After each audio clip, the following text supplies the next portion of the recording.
So, testing. 1, 2, 3, 4, 5, 6, 7, 8, 9, 10, 11, 12. I think I'll stand over here for much of it. And have you guys see over this way. And so let me make sure I've got everything clicking along. Hopefully it is.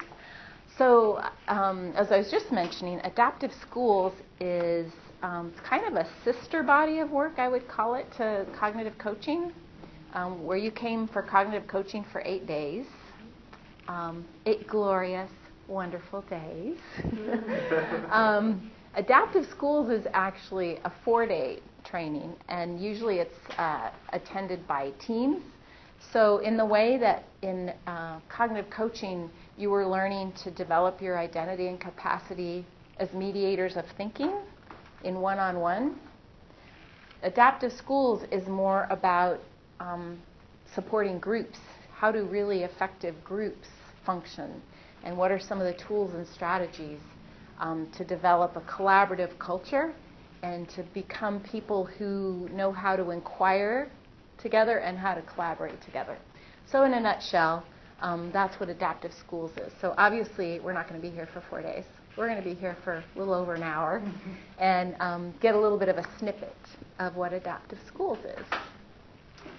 So in order to get started, we're going to use a little strategy called Swap Meet. And here's the why of what we're doing. It's what we call an inclusion activity. So anytime a group meets, it's really helpful to have just something. It can be very quick, but some activity that gets everybody's head in the game. This is why we want to bring energy to the room whenever we have a group or we're meeting. We want to build community, and we want to access prior knowledge. So as we go into Swap Meet, I just picked it because it was kind of fun, and I know you, and I wanted to connect into your knowledge about coaching and where you are with that.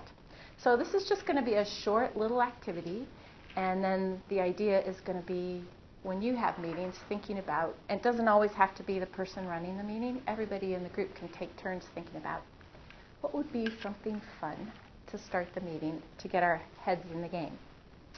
So for our purposes, what you're going to do is in the little magic boxes, you'll find some index cards, and if you would just take a moment. It looks like everybody has a pen or a pencil.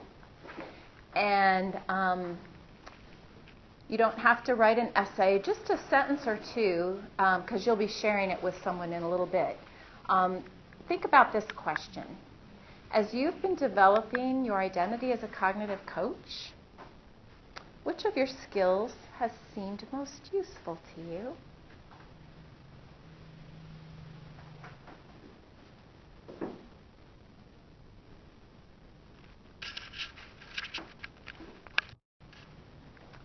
Okay, so in a moment you're going to stand up and find somebody who's not sitting right next to you and have a little standing conversation. And here's where the idea of a swap meet comes in. You're going to stand and share your card with a partner and listen to your partner because you're going to swap, and then we're going to sit back down and you're going to share the other person's card. Okay? So what questions do you have before you stand and find a new partner? All right, please find someone and do your swap. So the idea is to, at the beginning of every meeting, have a little something that brings energy to the room, that brings focus, because it's chaos out there, right? And you sit down to have your meeting and you have your agenda and you know what you want to get done. And skillful groups are really careful about making sure that there's something to center. And again, you can job share that. Just make it somebody's responsibility. I've seen groups that have a little jar of affirmations, or what's your best highlight of the day or the week. Just something that gets every voice and every head into the room before anything else happens. So that's the idea of an inclusion activity. Today what we're going to be doing is we're going to be looking at what we call structures and processes for collaborative conversations, which is a fancy way of saying we're going to think about intentions we can hold in our conversations that give us structure. Much like in cognitive coaching, remember how you learn those maps and how the maps give structure to the conversations one-on-one? So rather than sort of meandering and wandering through conversations, the map as a coach lets you hold on to some buckets, if you will. And we can do the same with our collaborative conversations. There are some structures and ways of talking that help us be more productive. And we're going to be introducing this idea of what we call the 7 norms of collaboration. So, and these are, we're going to learn the difference between what we call working agreements, which are things like silence your cell phone and be on time, and what we call norms of collaboration, which are best practice for groups that want to collaborate and inquire together. So that's where we're headed today. Our agenda is over here. We did a little refresh and reconnect.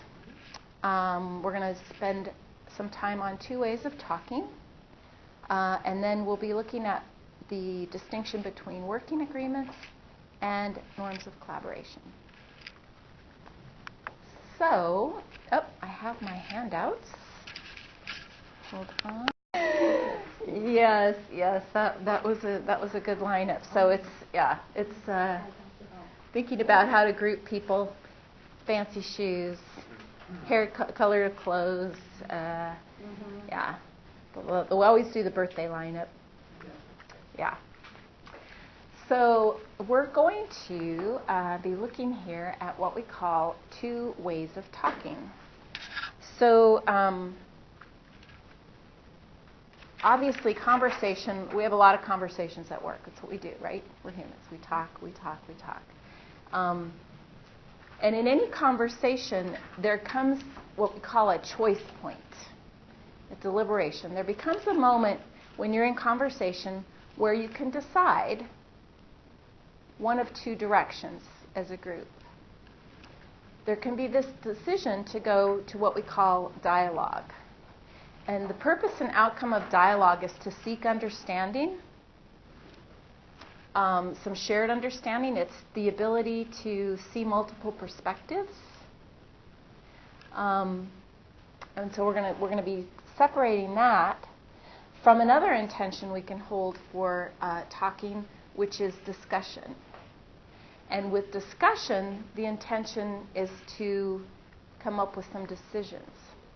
What we know from in meetings is what groups want is they want to get the most amount done in the smallest amount of time with the greatest satisfaction. Wouldn't it be great if every meeting was like that? So say it with me. Get the most amount done in the smallest amount of time with the greatest satisfaction. That's what we hold as the goal. If every meeting could, how many meetings have you been in where that's not the way it operates? It drags on, and oftentimes it's because there's this lack of clarity about how we want to talk about things. Are we talking with the purpose of making more understandings, asking the right questions, thinking about all the implications? And or do we want to be talking in a way that it leads us to more decisions, and not, I should say better decisions, and not only that, but decisions that stay made? How many times do you leave a meeting and people have decided, and 3 weeks later it's like, are we still doing that? And many times it hasn't stayed made because there hasn't been enough dialogue first and enough intention about one or the other of these 2 outcomes. So we're going to do some learning around this idea. They're both necessary. You need to be able to dialogue and discuss. But the more intentional a group is about which one they're doing when, the more effective the group is. And then in this middle of the Venn diagram is where the 7 norms of collaboration live. Because it really has to do, It's the way we respond. And I can tell you, since you've had cognitive coaching, the first three are pausing, paraphrasing, and posing questions. Good news! You're halfway there with the 7 norms because you already practiced those as coaches. And so what this becomes is an invitation to think about, how do we do that in our group? How do I paraphrase where the group is right now? Or how do I invite everybody to pause a minute, because clearly it would help us to slow down. So we'll be looking a little bit at that. So, and they all really combine to make this idea of a professional community knows how and when to do each of these 2 things. Dialogue, again, is around this idea we're coming to shared understanding. In critical conversations, or crucial conversations, I think they call it that shared pool of meaning. Yeah. That's what dialogue is around the shared pool of meaning. And discussion is around decisions, and it's understanding who really gets to make the decision. Are we making the decisions, or are we making recommendations? But to the extent that it almost is like the planning and reflecting map too, in the sense that dialogue has this effect of trying to open things up, the way a reflecting map does. It takes a moment in time and opens it up. And discussion has that opposite effect of taking kind of the big general ideas and focusing down, so that decisions can be made and priorities can be made. So the way we're going to learn this is you're going to do something called read and cross teach. And I think it will be just fine to read with the person next to you. Go ahead and designate A and B, if you would, for a moment, between you and the person next to you. Okay. B for Brenda. B for Brenda. Okay. All right, so A's. Would you raise your hand if you're the A? All right, A's. You're going to read on page, it starts on page 30, and you're just going to stop at the word process on the next page. Do you see where that is? So you're not going to read the whole excerpt. You're stopping at the word process. So it will give you a sense of what is meant by the path of dialogue. And B's, you are going to read on page 32, where it starts the path of discussion, and you will stop again at process. Then, when both of you are ready, you're going to cross-teach your specialty. And you can use this diagram, which is on the front of your packet, as your aid as you're talking about teaching your partner. So what questions do you have before you begin to read? Okay, please begin.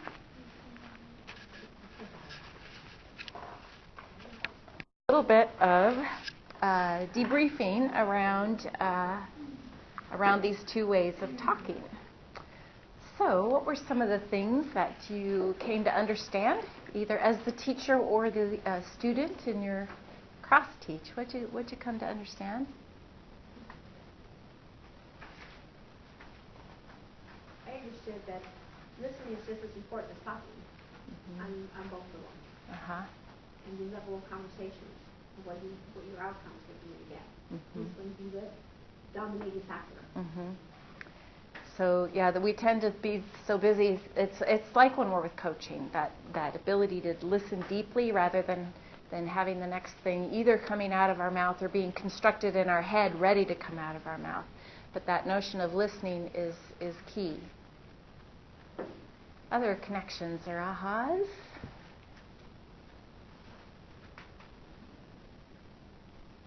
What do you think? So I did not realize that until Vivian started talking, but so I did the discussion piece, and it said mindful members monitor themselves, the skill, the discussion, and the details of the problem solving. And now I just looked at monitoring dialogue. On the other one, it's the same thing. You monitor yourself, you monitor the discussion of the dialogue, and then you think about the new whole that is emerging within. So it's this idea that that in discussion, which is where you started, there's the monitoring is the same except for that last thing. And in discussion that I'm monitoring myself, which we're doing in both, that we're paying attention to the process. In discussion, we're listening for the details. Looking to, again, the idea is that this side of this way of talking has to do with getting focus, and this side of talking has to do with looking at the whole thing, seeing other perspectives. I like part about the suspension too. Mm-hmm. Say a little bit more about that. I found that, I mean, it kind of reflected, I was thinking about that sometimes that kind of stops you from opening up. Mm-hmm.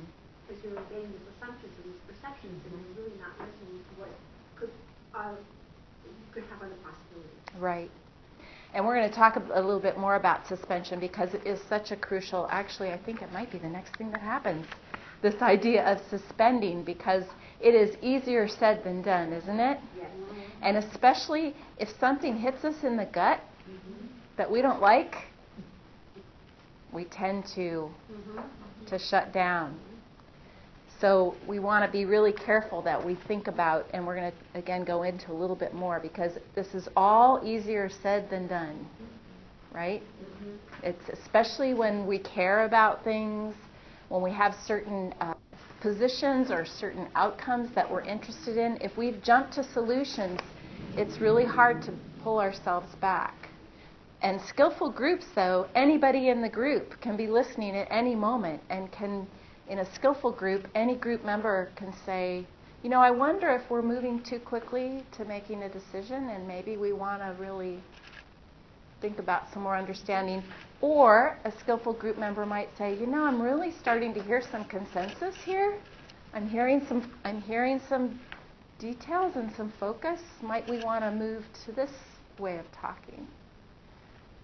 So those are some of the really big ideas that we want to, a lot of times what happens is if we're jumping to just get it done, get through the agenda, make some decisions, and we haven't done this, then we have those decisions that don't get made.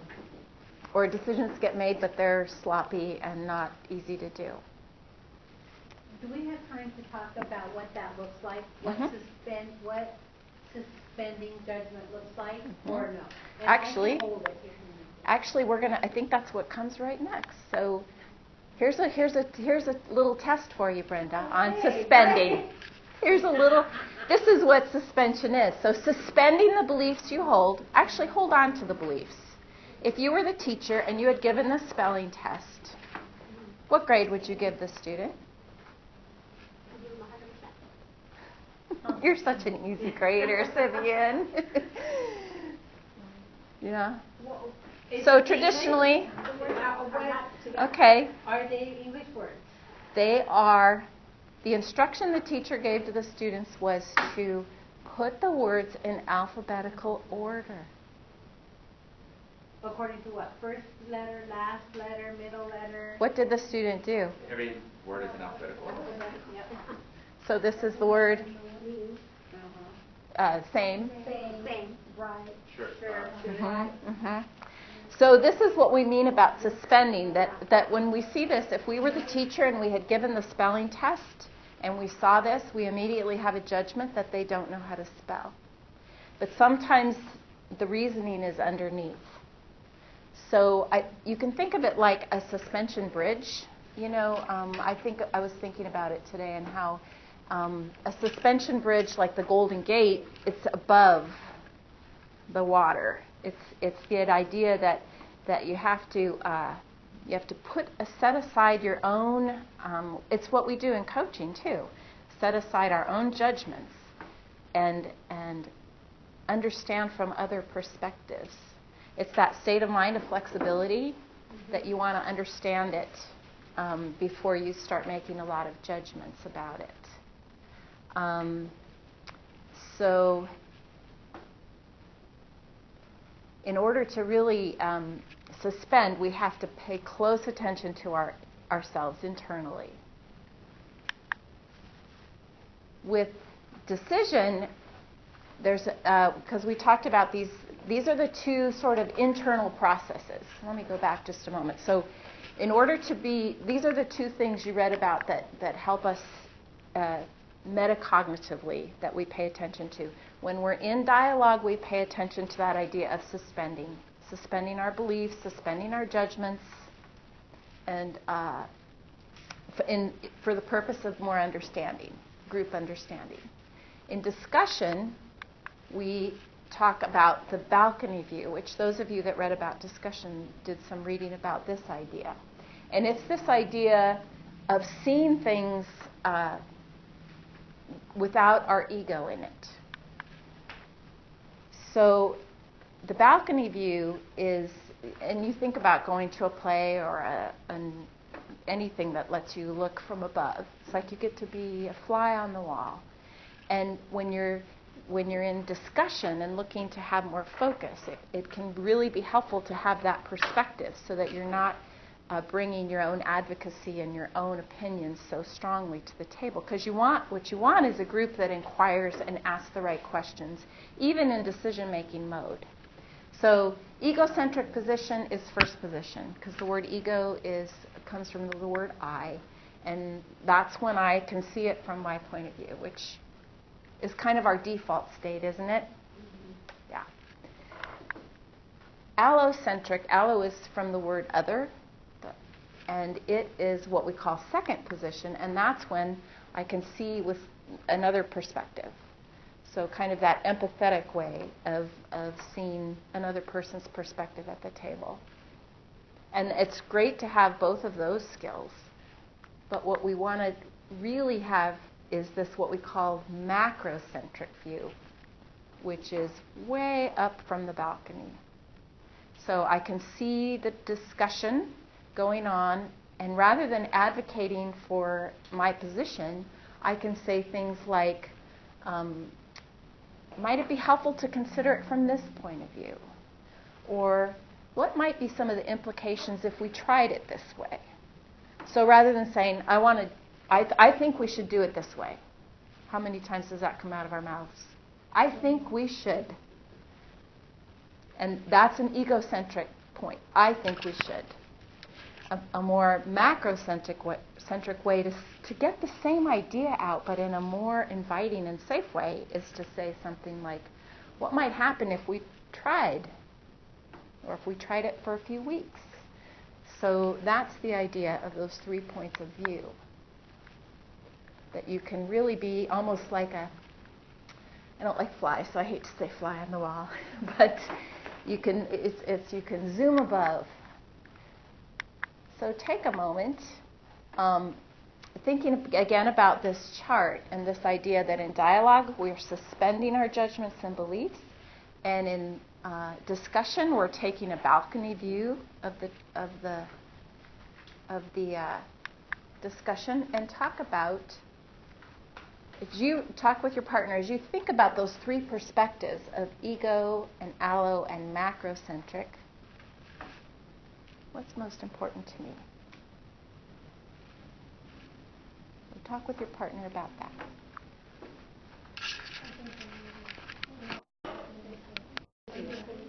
Sometimes I want to sit and sometimes I want to sit about me. I would like to invite us to think all together about this, because there's a lot of good conversation going on, and since you are a team, let's debrief this kind of as a whole team. What were you just talking about in terms of your thinking around these perspectives? I think what's really important. I think that for me, I'm allo first, macro second, and ego third. Mm-hmm. That's where I see myself. That's the times where I have had to be. Mm-hmm. So all of us probably have a natural sort of orientation to where we kind of default. The macro is the most influential. It has the most potential to be influential. When we can literally draw ourselves up and out in a way that we're supporting the group rather than advocating for our own position is really critical.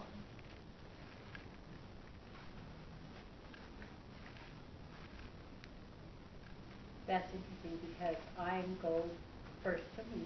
Uh-huh. So I'm ego first. Mm-hmm.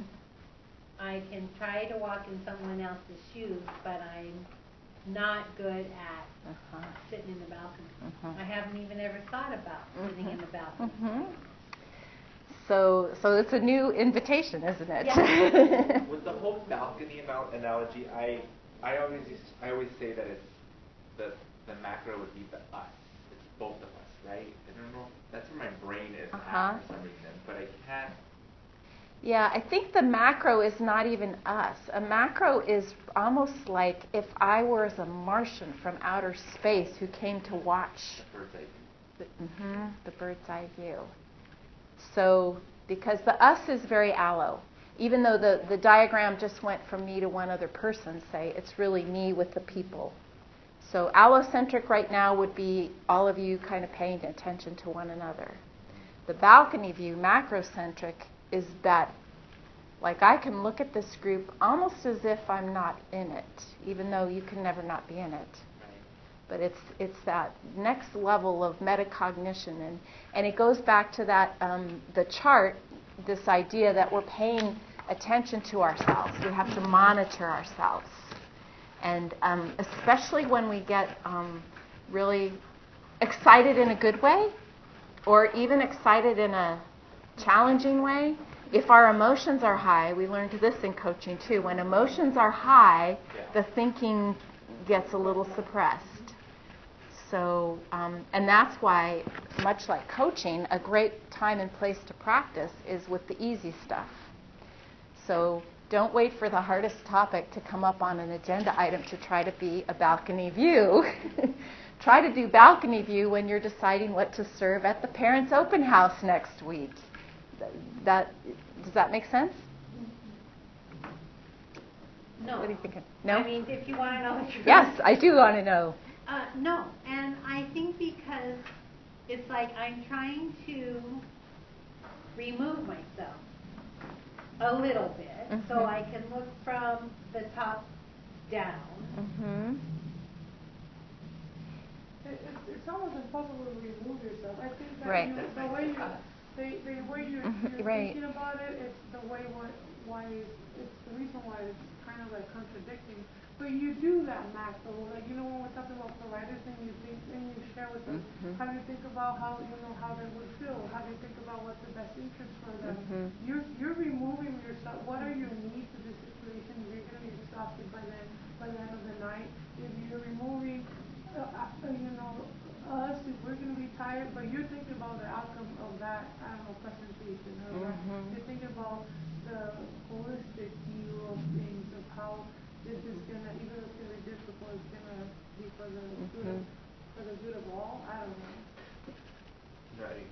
What are you thinking, Albert? No, I was like, no, wait, hold on. Okay. I'm processing. Okay, you're processing a lot. Yes, and I think that it absolutely is not about removing ourselves, because we have a point of view. It's about wanting to be influential. And oftentimes the best way to be influential is, rather than saying, this is how I want to do it, is being able to help the group think about, it's almost like you're helping the group think about the perspective, and it may be in a more, in less of an advocacy kind of a way, and more of a, what do we think about this together sort of a way. I'm holding on to what Carmen said. That's helping me Good. to think about the good of the whole. Right, Carmen? Is that what you're saying? The Yeah, good of the- even though if at the end of the day it's not something good for you. Mm-hmm. Oh, that is really, yeah. Yeah. Yeah. Yeah. And I think at one point all of us have done it. It's not easy because you tend, as an instinct, you tend to, okay, what am I going to get out of this? Or how am I going to benefit? Or the egocentric, The good of the whole. That is a really profound way. Thanks for helping me think of it that way too. The good of the whole would be the macro. The good of the whole. Yep. And That was a really good, okay, now that really made sense. So it's not, at the end of the day, it might not be good for me, that would be the ego, but I've been able to pull myself out and we're making decisions for the good of the whole. Could it be that it may not be the decision you would have made? But again, it goes back to that whole us, that I'm not going to make the decision what's best for me, but it's what's good for the whole group. That's like keep thinking us is the back, like the macro. Well, and just as sort of a little balcony view myself, you're encountering this content kind of apart, pulled out of the whole 4-day thing. The goal of adaptive schools is to develop groups as collaborators and inquirers. So if the idea is no matter what we're doing, whether we're trying to understand or we're trying to make decisions, our identity we hold as a group is that we collaborate and we can inquire. That's who we are. See, that's nice. So then, so like, I've been having conversations with another director, and we always talk about how, like in departments, like we say we're that, but then it always looks different. So right. You know, how does that work? Well, I think it speaks to that whole thing of it's always easier said than done, number one. And I think another piece, though, is that so many times, and this happens in every context, business, schools, nonprofit, you throw groups, groups kind of get put together, and there's a whole skill set around how to collaborate and how to inquire, including ways of talking. There's like skills around it, and if people don't have the opportunity to think about it as a skill set, then of course some groups kind of just have a chemistry that works well, and other groups flounder. And the reality is, it's a teachable skill. It's teachable skill how to be an effective, is the right word, group member, how to be an effective facilitator. And that's a lot of what the 4-day training does, is workshop, is help groups learn some of the skill sets and identify what we can get better at. So, we're going to, yes. So if we think about adult learning, so now my mind is doing a tiny little shift into like professional development opportunities. Sure. And if we think about adult learning, how important that the dialogue piece is. And we've tried to hold dialogue, some effective and some not effective.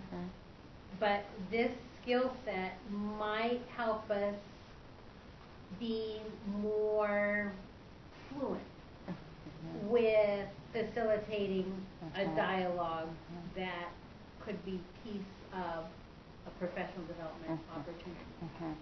Fluency is a really great word, and again, I'm not here to give a shameless pitch, but frankly, going to the 4 days, it'll be up in Phoenix, there's 2 in the fall, I think, and 2 in the spring.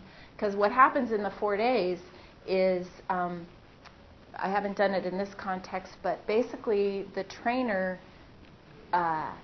keeps a running record of every strategy that's used for 4 days. So for instance, I would already have a chart that says, what did we do? We did a swap meet, and then we did an each teach, and then we did the reading, read and teach. Then we did a 10-2 is when I lecture for 10 minutes and you talk for 2. So at the end of 4 days, you have these chart papers coded in strategies. So, and we talk about a triple track agenda. So the idea is that we use the strategies to learn the content. We invite people to understand the strategies so they can use them in their meetings and with others. And then in the school context, since we usually have a lot of teachers and principals and those kinds of professionals, we invite a lot of thinking around how to use it in classrooms. So for your purposes, since you're not in classrooms, that third track isn't as necessarily relevant, but the first 2 are. So your thinking is, or you're sharing this, you share the strategies in the training, and you invite others to use them and explore them when they're not in the training. And then the third track would be like for us in the homes. Right, if there were, and that would be, you're always an interesting group because I it's know. like, I yeah. want to make sure I got this right. Yeah, but it's awesome to think about what, which of these things, because. I guess where I'm stuck is I'm stuck in the middle. So you invite us, but then where do we practice before we get to the homes? With each other. Oh, with each other. Oh. Yeah, and that's In your interesting meetings? because Mhm. I didn't go there at all. I went to this, I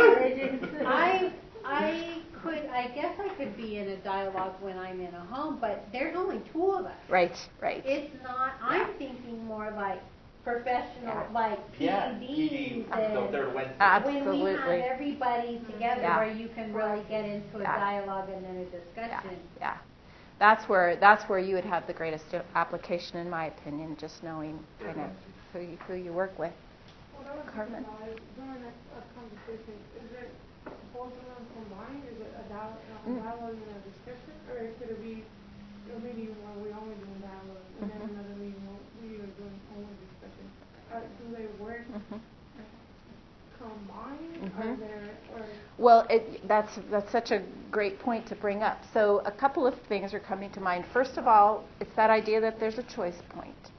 So one way to approach it is if you have an agenda, when you have an agenda, to think ahead of time. Which of these are likely to be this and which are likely to be that?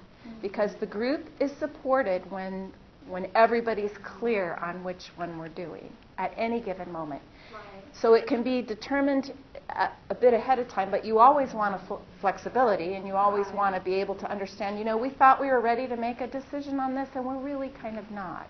And so, and then other times and this is part of the what's a big takeaway from adaptive schools is this idea of knowing how to be an effective group member. Because typically in groups, or often in groups, I should say, the person who's running the meeting kind of is seen as the main sort of influencer and power broker, if you will. But frankly, a skillful group member can have more influence on a group than... I've seen that happen. Yeah. So as a skillful group member, you can be listening and offer it to the group. It sounds like we might be doing this, or it sounds like we might be doing that. It makes a big difference in everything when it's so clear like that. So you're seeing that it's even with your team, because your team works a lot together, right? This idea all the time. This idea of having these two ways of talking as an intentionality is going to be really supportive. Okay.